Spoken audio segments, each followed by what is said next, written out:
Okay, good day sa'yo, Pisces. So, ang basang ito ay panghalatang basa, no? This is general reading sa susunod na buwan, no? Sa iyong susunod na buwan. So, the moment na you've seen this, uh, ang basang ito ay para sa iyong susunod na buwan, okay? So, if you're new to my channel, please don't forget to like and subscribe and hit the notifications bell, no? At make sure po na hit nyo notifications bell because we do live po. Excuse me. Guide me in reading.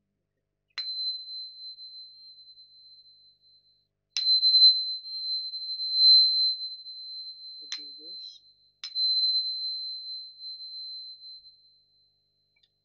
Okay.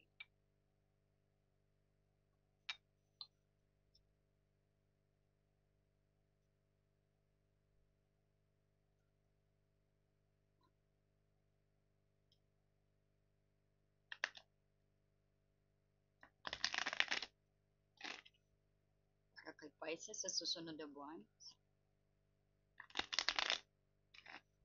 Para kay Pisces sa susunod na buwan.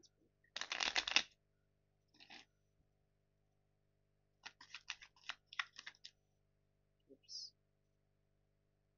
Seven of Cups.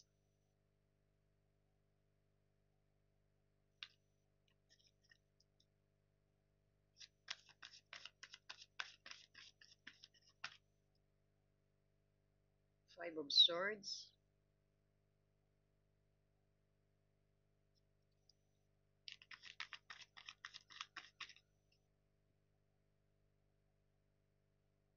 Four of Swords.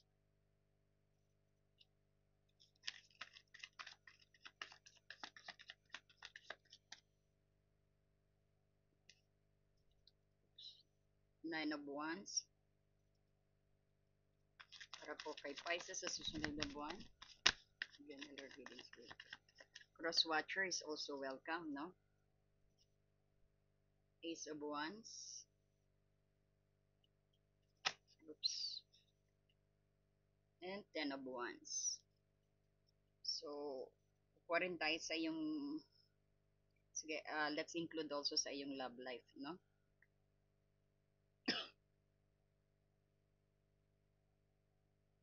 Kanya naman kasi kuha rin tayo sa kanyang love life.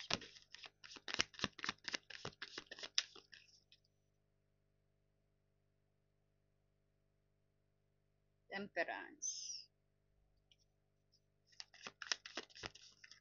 Kanyang love life.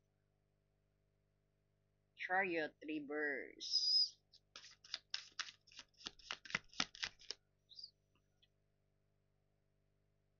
King of coins in reverse or King of Pentacles in reverse, no?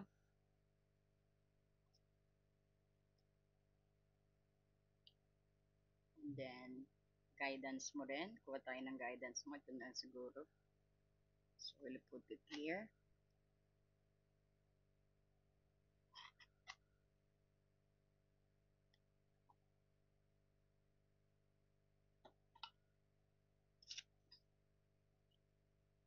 Isa pang guidance.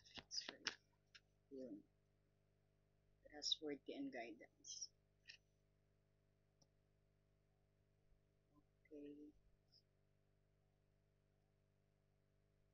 Seven of Cups, medyo sabihin natin, Pisces sa susunod na buwan, medyo naguguluhan at na-overwhelm, marami kang mga options, no? Ito. So, marami kang mga options actually na sabihin natin na minsan kailangan mo din tignan kung totoo o hindi, no? Or sabihin natin, ito yung danger na you might be out of the path or sabihin natin maligaw ka sa pantasya or let's say worries at kailangan mong kilalanin kung ano yung totoo at kung ano yung paggambala lamang, no? So ito yung isang paanyaya sa iyo of clarity at pagbibigay ng prioridad, no? So make sure you know what is your priority and you need to stay grounded, no?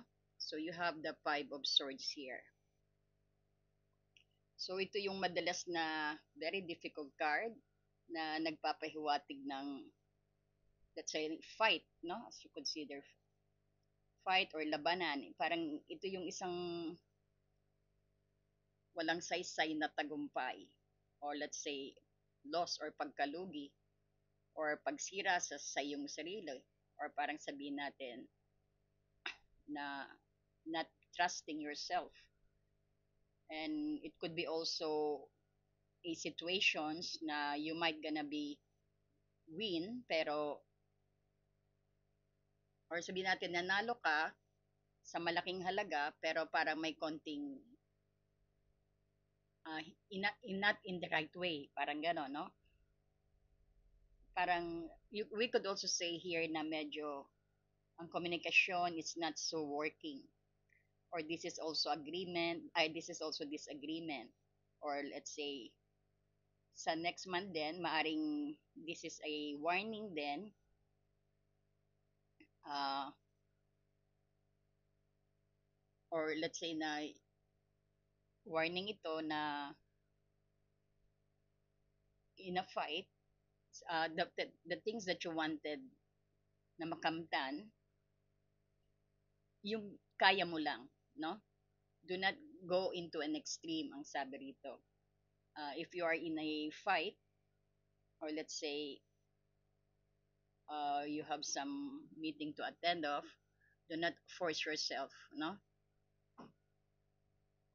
Hindi mo kailangan na makipaglaban actually, or you don't need this argument actually. So you might gonna be thrown off disagreement or argument then sa susunod na buwan.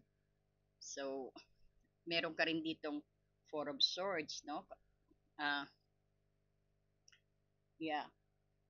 And it is just the ano no kasunod lang ng Five of Swords, no? So medyo makikita natin you are taking a break dito. And this is a good sign na you are resting after all the battle that you got, no? Ito yung sabihin natin you're trying to get some healing, or you're nakapag-isip-isip ka rin, at yung siguro nga because you got some fight or yung maraming din disagreement na maaaring mangyari sa iyo sa August.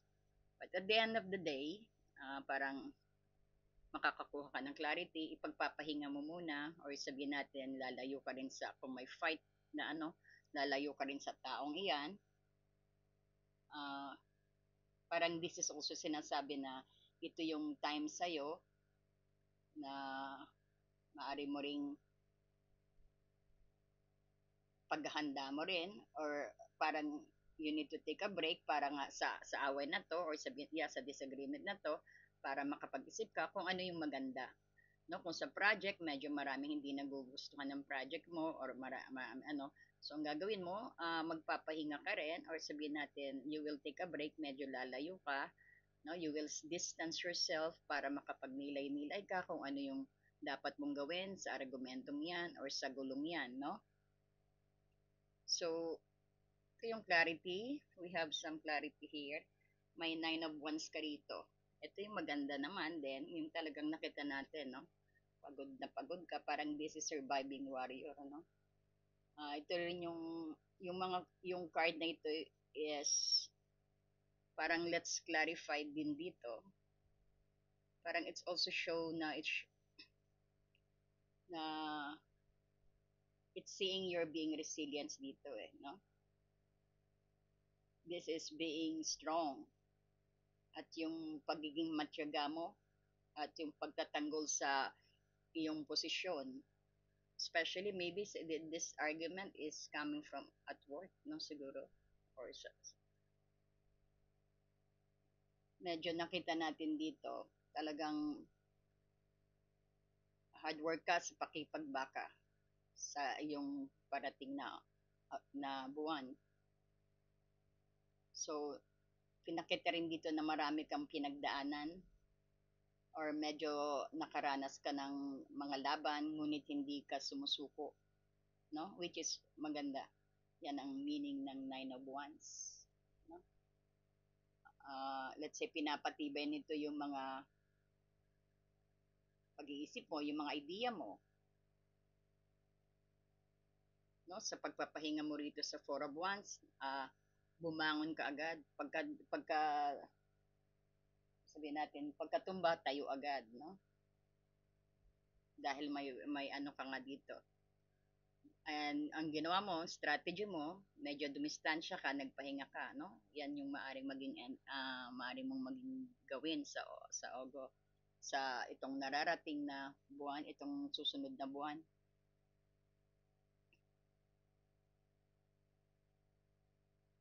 Parang you are also preparing here na sa susunod na laban mo. Parang medyo a little bit competitive energy rin ang ano mo, ang Agosto mo. Kaya wag ka, medyo yan, naguguluhan ka, no? You're a little bit overwhelmed. Kasi maraming nakahain sa plato mo sa Agosto, no? Parang iba't ibang sari. So, dapat uh, alamin mo kung anong magiging priority mo, no? Ang maganda naman, may Ace of Wands ka rito, no? Which clarify din na sabihin natin itong Five of Swords mo. So, ito yung isang very strong new beginning sa'yo, no? So, this is one, para sabihin natin, nakakuha ka ng inspirasyon at ipapakita mo rin ang pagiging creative mo.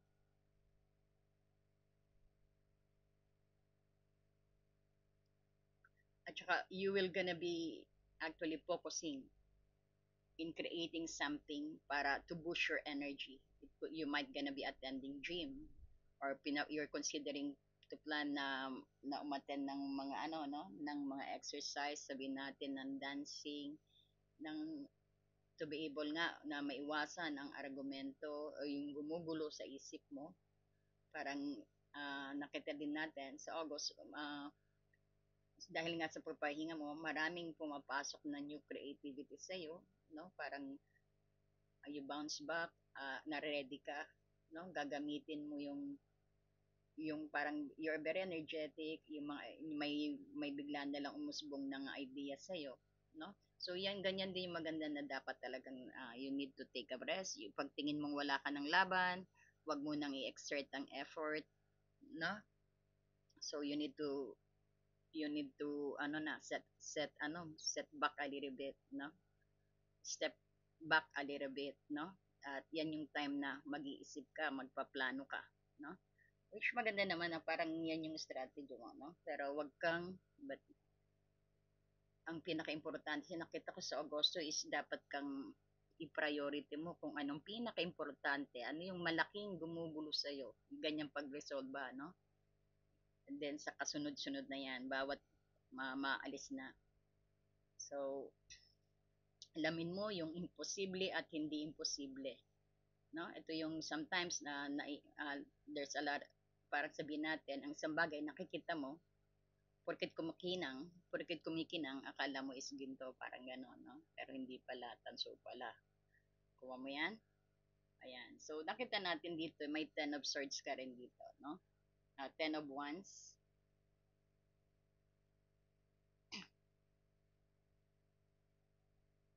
Pero it's good thing, dagdag pa natin, maganda dito at you're very energetic din na talagang you're facing your challenge after taking a break, after setting back, step back ka, nagano ka at least, no? You're really bouncing back and you're starting a new project, sabihin natin, so sa inyo rin, yung mga naantala yung proyekto, maaring nagkaroon kayo ng bagong idea na i-implement mo, no? In the middle of the week yan na nakikita kong mangyayari sa iyo. So parang parang umalis ka sa sapat na yan dahil tingin mo wala ka ng laban, which is yun nga ang dapat na nakita natin dito na gagawin mo, wala ka ng laban, so umurong ka, nag-iba ka ng daan, parang gano'n, no? So, pero bago ka pumunta sa daan na yan, nag-exercise ka muna, parang ganyan something na para sa madali niyong maunawaan. So, you have the 10 of wands dito, no? So itong Ten of Wands, ito yung nagpapahiwatig ng mabigat na pasanin or sabihin natin pagkuha ng masyadong maraming responsibility. Ayun naman, so nakita mo rito, you set back, you try to be creative, kaya lang yun medyo marami kang responsibility pa rin na nakahain sa iyong no, sa iyong balikat. Or this din baka marami kang, ito rin sinasabi na maraming responsibility sa susunod na buwan at medyo pakiramdam mo nalilito ka, no? Dahil kapag ang clarity ng Seven of Cups dito, may Seven of Cups ka rin dito. This is yung suggesting na sa dami mong pagpipilian, andiyan yung marami kang pagpipilian at mga pantasya at maaari rin magdulot sa iyo ng labis na shock sa iyo o pagkabigla. Maaari kang magdala ng, or let's say sabihin natin, maaari kang magdala ng masyadong maraming obligasyon o sinusubukang pagsabayin ng lahat, no? So talagang maguguluhan ka. Marami kang gusto sa Agosto na sometimes na sabihin marami kang gustong gawin, maraming proyekto, no? So na talagang nakakapagod, nagbibigay sa ng pagod. So take care of that sa susunod na buwan, no? Pisces. And this is also telling you na ang card din nito, you need to limit yourself. You need to limit din also na magbigay ka ng, kung boss ka, wag ikaw lahat ang gagawa ng trabaho, no? I-share mo yung trabaho mo. Or this is also yung pagiging releasing mo na yung mga hindi mo na kailangan na bigatin. Or if you could ask somebody to do that thing sa'yo, no, mas maganda para hindi ka mahirapan, hindi ka ma-overwhelm. Kasi as you could see, ito yung nakikita mo yung bigat na dinadala, no? At ito yung seeking ng paraan upang pag-aanin ang pasanin mo, no? Di isa-isain mong buhatin, di ba? Kalahati ng buhatin mo muna, parang ganoon. Ipadala mo sa iba, no? Parang ganyan. Ito siguro mga sitwasyon mo, no? So para maging safe ka para you're gonna be safe, no, sa susunod na buwan mo.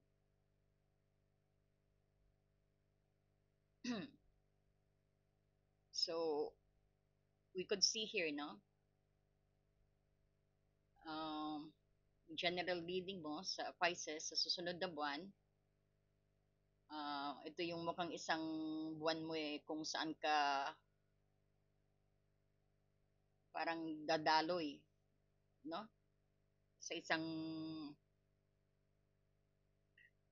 lugar na parang puno ng maraming opportunity or option na ang ilan ay maaring nakakalinlang or humantong sa labanan, no? Maari kang makaranas ng isang, sabihin natin, ng pagkalito sometimes, or maging makaranas ng defeat or matalo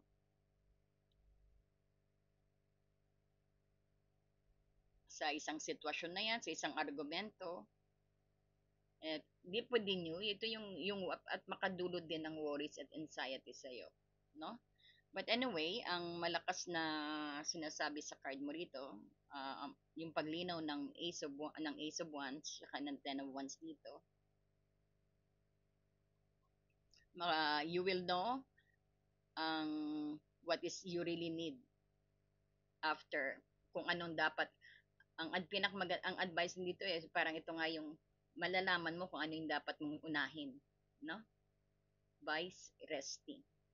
Set back and rest, no? At pumunta ka sa kabilang daanan, parang ganon, no?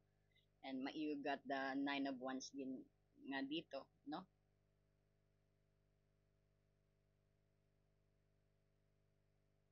Nakikita naman natin ang pagiging determinasyon mo, no? Muli mong bubuuin ang iyong determinations at ang iyong willingness at ang iyong parang courage at ang iyong katatagan. So, ang importante dito, kahit sa gitna ng mga laban mo or labis na marami kang pagpipilian, marami kang gustong gawin, marami kang opsyon, no? Kailangan magpapahinga muna. Unahin ang sarili, no? Pero ang maganda, because magkakaroon ka ng bagong idea after mo makapagpahinga, magagawa mo kung ano ang malalaman mo kung anong pinaka-importante sa na gawin mo sa buhay mo this August or mga sabihin natin problema, kung ano man yan, malalaman mo kung ano through making yourself balance, no? At you will regain your energy. Kailangan magre-recharge ka. Pag hindi mo na kaya, itigil mo na. And the 10 of Wands din dito, kasi ito yung parang wina-warningan ka sa yung wina-warningan ka na you need to take care of, na maging maingat ka sa pagkuha ng masyadong responsibility. Oo ka ng oo, kailangan mo ring humindi. Ayan. No? So habang lumalabas yung mga bagong pagkakataon sa iyo, siguraduhin na hindi ka lang nagdaragdag ng isang mabigat na pasanin pa, no? So ang buwang ito ay nangangailangan sa iyo ng maging mapanuri sa iyong mga pagpipilian because of the Seven of Cups dito, no? At iwasan ang hindi kinakailangan na laban, no? Huwag mo nang pansinin yung mga small things na maaring pagsimulan ng away. Ignore that, no? At proaktibong alisin ang mga responsibilidad na hindi na tunay na dapat na hindi tunay sa iyo, no? Do not get overwhelmed. Ang ganda ng ano, kumbaga ito na yung mga tips mo kung paano mo you could survive on the next month, no? And titingnan din natin, sige ko tayo ng love life mo, ito ay may temperance ka rito. So ito yung ang susunod na buwan mo about sa love life mo, Pisces. Uh, Ito ay nagsasabi ng panahon na kung saan ka kailangan mo maghanap ng balanse at pagpipigil sa iyong sarili, no? So again, balance again, no? Parang ang dapat mong pairalin is balance and harmony sa susunod na buwan. Maging sa iyong financial or career, no? Pati rin sa iyong love life. Kasi andito ang temperance sa iyo, no? This is telling you na i-balance mo. Maari ka ring makaramdam ng sabihin natin hindi ka makakilos or let's say na to move forward. Medyo there's a little bit sense na kakulangan sa ano dito, sa chariot. Ang reverse, medyo hindi mo alam on how to handle things. Ayun ka kasi maraming connected no, sa general reading mo. Kasi marami kang pasanin na i-ignore mo ang iyong nai-ignore mo ang iyong relasyon or sabihin natin ang love life mo, sabihin natin ang taong nagmamahal sa iyo, minsan hindi mo na nakikita. Dahil lahat sinusunggaban mo sa August sa next coming month mo. No? So King of Pentacles in reverse then when it comes sa iyong love life, there's a possibility na mawalan ka ng sabihin natin ng trust or let's say medyo magiging sabihin natin hindi matatag ang relasyon sa susunod na buwan sa'yo because nga nakalimutan mo pagtuunan ng pansin ang iyong love life. Or sabihin natin dito, sa susunod na buwan, may isang tao na, or let's sabihin natin, this is about control or sabihin natin, mawawalan ka ng control sa sa relasyon na yan. Kasi nga, parang sabihin natin, medyo hindi mo na pagtuunan ng pansin. Or sabihin natin na dito meron ding you need to know din, minsan nag-overpower na yung kapartner mo. Parang you are not taking control of the relationship na posibleng mga hadlang na dulot ng kawalan mo ng, sabihin din natin, material things or security, or let's sabihin natin pagiging masyadong nakatuon ka sa financial na aspeto rin. So you need to suriin kung mayroong sinumang tao na masyadong naging rigid sa iyo or hindi nagbibigay ng sapat na suporta din, no? So nakita natin dito, so this gonna be some advices din also. Magpakita ka ng balanse or hanapin ang balanse sa iyong pagbibigay na or pagtanggap sa iyong relasyon. So iwasan ng labis na reaksyon, no? Huwag masyadong maingay when it comes sa, kumbaga, pag-usapan ng mahinahon ang relasyon ninyong dalawa, no? Minsan medyo prone din talaga sa away. Sa August, medyo ano rin sa August, medyo aktibo rin ang pag-aargumento pagdating sa iyong karelasyon because nga medyo nanineglect mo siya or sabihin natin nakakalimutan mo rin ang responsibility mo, no? Or sabihin natin nakalimutan mo na nga responsibility mo and then tapos hindi ka pa tapos nag-iingay ka pa, no? So nagkakaroon kayo ng disagreement ng partner mo. So kausapin ng mahinahon at hanapin mo yung the right path, no? Maglaan ka ng tamang oras. It's either sa iyong pamilya, sa iyong boyfriend or girlfriend. You need to save a little bit time for them, no?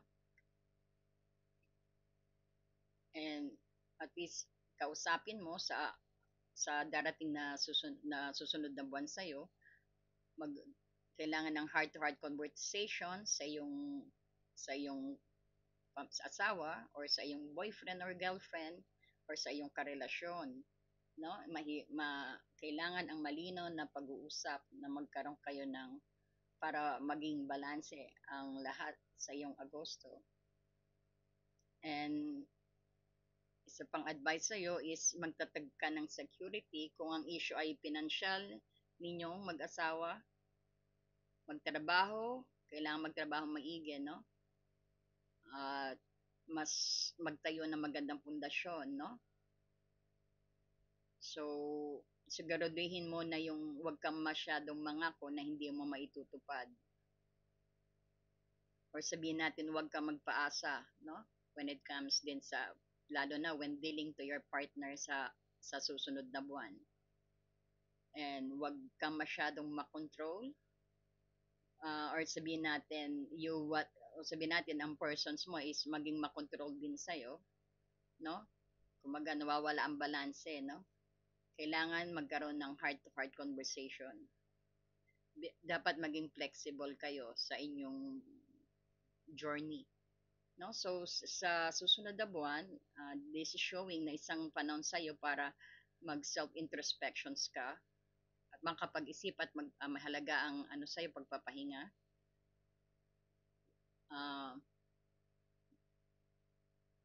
Huwag kang ma-overwhelm sa lahat ng dumarating sa iyo. Make sure ang importante dito is yung pagpapahinga mo para makapag-isip ka ng maayos, no? At ng tama.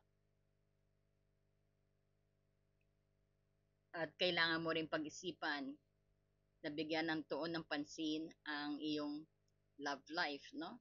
Ang mga taong ang kapartner mo, yan ang importante din upang makakilos ka para to go on smoothly sa iyong Agosto rin or sa iyong susunod na buwan.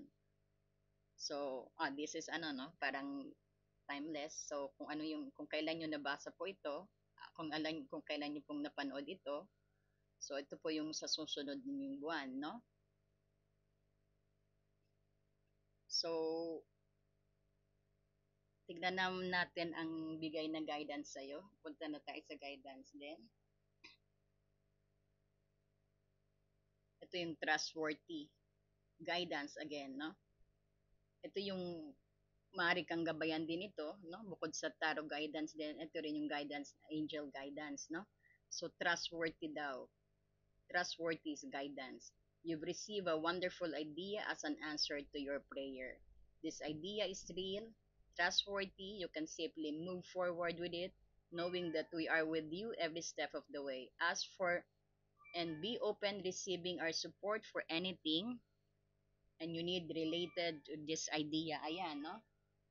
Medyo, pasensya na. No? Wait, may nag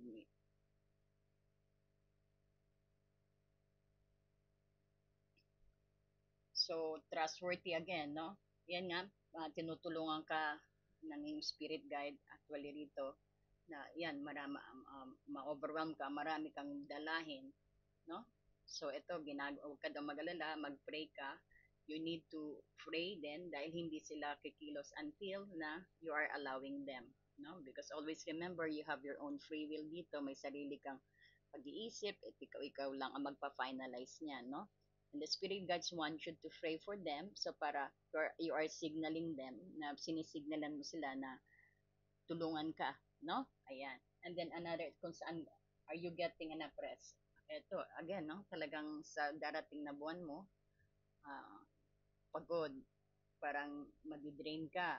So, ang dapat, ito yung tanongin mo sa sarili mo, no? Am I getting enough rest to restore your energy and fully show up to your life? So, ito yung dapat mong fokusan na. Always remember na ikaw, you are the asset. This body is your vehicle.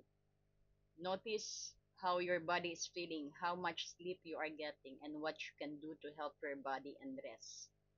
No? So, maaari mo sa August, no, damihan ng ligo, take a bath, put on your lavender essential oil, or go to bed ridiculously early, or give yourself time out, no, and notice your body thanking you. So, gusto rin ng, the more I give yourself permissions to rest, the more you can contribute. Importante sa August mo magpahinga, no? Bago kumilos. Magpahinga, magdasal, bago kumilos, no? And that's how you're gonna be actually fight on your journey sa susunod na buwan, no? Ano pa bang bigyan natin? Pa tayong angel guide.